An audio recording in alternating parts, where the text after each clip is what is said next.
Underground Bunker. You want news? We got breaking news for you. So I was just in the hearing that was held in Los Angeles Superior Court regarding Valerie Haney's case. I hope you know the background. Please go to tonyortega.substack.com and you can read the stories that we posted this morning and this afternoon about her case. This is the woman who literally had to escape from Scientology's base in the trunk of a car. And you may remember she was featured in the premiere episode of Leah Remini's third and final season of Scientology in the Aftermath. Valerie sued Scientology in 2019, saying that she had been held for years as a kidnapped, Sea Org worker on the base. And since leaving, she'd been harassed and surveilled and stalked and libeled, Scientology saying terrible things about her in these anonymous websites. That was in June 2019. I think she sued Scientology. Scientology then does what it always does. It filed motions saying, look, she signed contracts that oblige her to not sue, but instead to take her grievances to Scientology's religious arbitration. And she fought that decision for about a year. The judge there at that time, Judge Richard Burge, agreed with Scientology, saying a contract's a contract, and granted the motion so that Valerie would have to go to Scientology for justice rather than to the court. That she fought that decision for about a year, then finally it went to a new judge, Judge Gail Killefer, and she said, look, you either have to try out this arbitration process or the lawsuit gets dismissed. And so at that point, Valerie really had no choice. She had to try, at least. She sent a letter to the International Justice Chief formally asking for the arbitration process. The International Justice Chief is supposedly this, figure of authority in Scientology over legal matters. We all know that David Miscavige actually runs everything from top to bottom in Scientology. But the IJC is a man named Mike Ellis. And after Valerie submitted her letter, then he instructed her the next step is she had to choose a Scientologist in good standing to be an arbitrator. Now, a note here, keep in mind that Scientology wants all of this interaction between the IJC and Valerie to be between the two of them, that she cannot have an attorney. This is what Scientology's complained about, is that Valerie doesn't want to deal with Scientology. They were her abuser, right? These are the people that libeled her online and stalked her in her home. She doesn't want to deal with them. And so the attorneys keep saying, listen, we'll communicate for her. And Scientology keeps saying that's against the rules. I mean, everything is so stacked unfairly for Scientology. I don't understand why these judges put up with it. But anyway, her instruction was then to select an arbitrator. The idea is, and again, there is no arbitration in Scientology. This is something they cobbled together from something called a committee of evidence, which is sort of like a court-martial. But the instruction was that Valerie would select an arbitrator who has to be a Scientologist in good standing. Scientology would then select the second arbitrator, and then those two arbitrators would select the third. This is Scientology's idea of fairness, right?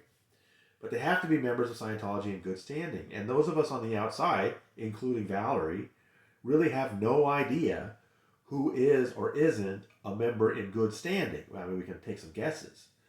So, obviously Valerie wasn't happy with this whole thing, doesn't really want anything to do with it. But they submitted a name. They submitted the name of Elizabeth Moss, the actress, the Mad Men and Handmaid's Tale actress, who is a Scientologist. We know she's a Scientologist in good standing. She just gave an interview to New Yorker magazine not too long ago. So Scientology took its time, finally came back and said, no, she's not available, pick somebody else. So Valerie then selected Tom Cruise. And if he wasn't available, Shelley Miscavige. And before too long, she heard from them again saying, no, not available, pick somebody else. And then they just waited for this hearing to, the Valerie's attorneys clearly wanted to argue to the judge that this is a farce. I mean, this was actually very interesting in the filing they submitted this week. They were saying, Scientology may not like the fact that she's nominating Elizabeth Moss and Tom Cruise, but what's wrong with that? They're both Scientologists in good standing. That's all she's asked to do. And now they're saying, yeah, but they're actors and stuff. And so, her attorney was saying, wait, now you're putting new rules. She has to nominate somebody, but they can't be an actor? What? So that was pretty interesting going into today, and we wanted to see how Judge Killefer would react to that. So it was a virtual hearing. I was listening in, and right away, the first thing the judge said to Graham Barry was there representing Valerie. He was doing the talking, he did a great job. Full disclosure, Graham has represented me on a couple things. So Graham was there, and the judge said to him, "Mr. Barry, what do you want to do? It doesn't seem like your client wants to arbitrate given her choice of arbitrators." So that suggests the judge sees also is sort of agreeing with Scientology that nominating Elizabeth Moss and Tom Cruise may be a bit ridiculous. But, Barry stuck to his guns and said, look, we're doing what they asked us to do. We've submitted these names. And then he made a suggestion that was really interesting. And let me give you a little quick background. The only time we've been here before is the Garcia case in Florida a few years ago, where the same thing happened. This time a federal judge in Tampa granted the Scientology motion, forcing the case into arbitration. They had the same problem. They spent a year and a half trying to find arbitrators, couldn't get anywhere. And in that case, the judge stepped in and demanded that Scientology turn over a list of names of Scientologists in good standing, and then chose them himself. The judge chose the arbitrators. And that case was upheld by the 11th Circuit. So here, Graham Barry suggested, let us file a petition that asks you to select the arbitrator. And you can ask Scientology to turn over a list of Scientologists in good standing in LA County. And you can keep it secret, you can keep it under seal, you can look at it in camera. In other words, it wouldn't get out to the public, wouldn't get out to some website on the fringes of the internet, And I get the sense she thought that was a creative solution. She asked William Foreman, Scientology attorney, well, what about that? And I thought, wow, Graham has really suggested something that might work here. Not that Valerie, would want to go through arbitration, but if they got to do something, they got to do something. Well, Foreman was completely against it and said that you only fall back on that particular statute if the arbitration process has fallen apart. And he kept saying it hasn't. She just hasn't followed it, right? So he said this over and over again. But the thing that I thought was really interesting was Foreman said, Valerie was born in Scientology. She only just left in 2017. She should know hundreds of Scientologists in good standing. I thought that was kind of wild because, first of all, everyone should have disconnected from her. She shouldn't know any Scientologists. And second of all, 2017, you know how many Scientologists have left since 2017? Valerie has no way of knowing which people are in good standing and which ones aren't. And I was waiting for Graham to say something like that. He did at some point bring that up, that, we don't know who's in good standing and who's not. But I felt that really needed to be pointed out to the judge. And let me just say something about Bill Foreman, the attorney for Scientology. Throughout this thing, and this is true for a lot of Scientology attorneys in court that I've seen, they have a way of appearing reasonable and saying, that these names they submitted were obviously frivolous, and she knows plenty of Scientologists, and you're sitting there thinking, yeah, that's kind of, she probably should know. And they, like I said, these Scientology attorneys sound reasonable, but if you just think about it for half a second, this is the organization that abused her. If you believe her allegations, they stalked her, surveilled her, they slimed her online. Now she's supposed to go crawling back to them and find out which of their members are in good standing? It's so insane. But the Scientology attorney has a way of talking to the judge. I just wish these judges would wake up. So she rejected the idea of this petition and of taking names and selecting an arbitrator herself. But she did tell both sides that she was inclined to give Valerie another chance. See, what's going on is Scientology just wants her to dismiss the lawsuit and be done with all this because the arbitration is not happening. And of course, Valerie's side, they're not that open about it, but clearly what they want is the judge to conclude that the whole arbitration is a farce. Forget about that. Let's get back in court and make this lawsuit happen. That's clearly what they would like.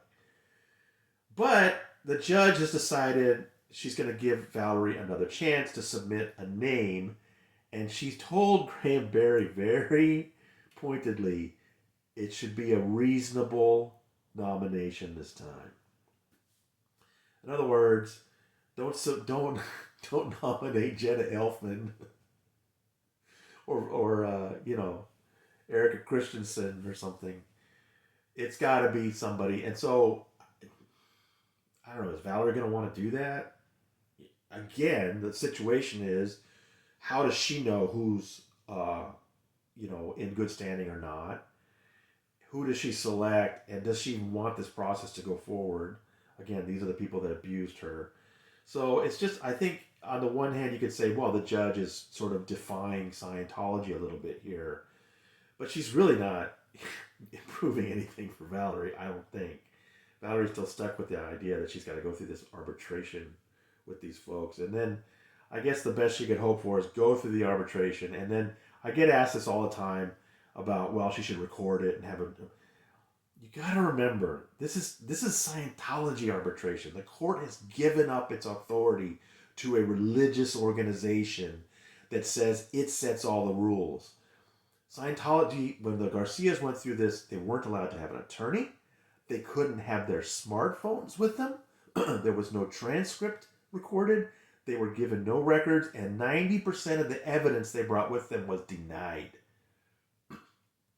It's a joke. It's a kangaroo court. And Valerie would be walking into that. And I always get asked people, like, well, that's not according to arbitration law.